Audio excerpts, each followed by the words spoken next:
ఈ పోస్టింగ్లు కూడా 6000 పోస్టింగ్స్, సుమారుగా 4 సంవత్సరాల కళ ఇక్కడున్న చాలా మందికి. ఎందుకనంటే ఇందాకే వచ్చినప్పుడు సార్ అదేవిధంగా పవన్ కళ్యాణ్ సార్ అన్నారు అందరి మొహంలో నవ్వు కనిపిస్తుందంటే నేను చెప్పాను సార్ సుమారుగా 4 సంవత్సరాల కళ సార్. చాలా మందికి వయసు అయిపోతుందన్న భయం, మళ్ళా తిరిగి మాకు ఉద్యోగాలు వస్తాయా అన్న ఆలోచన, అటువంటి ఆలోచన నుంచి అన్నిటినీ కూడా అధిగమించి ఈ రోజు ఈ పొజిషన్ లోకి తీసుకురావడానికి అందరి కృషి, ఈ రోజు గౌరవ సీఎం గారు, డిప్యూటీ సీఎం గారు,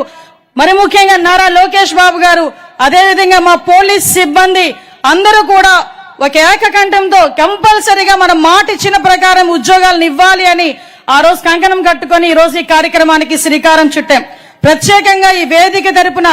యువగలం రథ సారథి నా సోదరుడు నారా లోకేష్ గారికి ప్రత్యేకంగా ధన్యవాదాలు తెలియజేసుకుంటూ ఈ రోజు పోలీస్ వ్యవస్థలో సమూలమైన మార్పులు తీసుకురావడానికి గాని, ప్రతి ఒక్క పోలీస్ వ్యవస్థకే కాదు ఈ రాష్ట్రానికి వెన్నుముకగా నిలుస్తున్న గౌరవ ప్రధానమంత్రి నరేంద్ర మోడీ గారికి, అదేవిధంగా అమిత్ షా గారికి కూడా ప్రత్యేకంగా ధన్యవాదాలు తెలియజేసుకొని ఈ కార్యక్రమాన్ని ఇంత అందంగా తీర్చిదిద్దిన నా పోలీస్ సిబ్బందికి, ప్రత్యేకంగా మా డీజీపీ గారికి అందరికీ కూడా ప్రత్యేకంగా నేను ధన్యవాదాలు, నమస్కారాలు తెలియజేసుకుంటున్నా.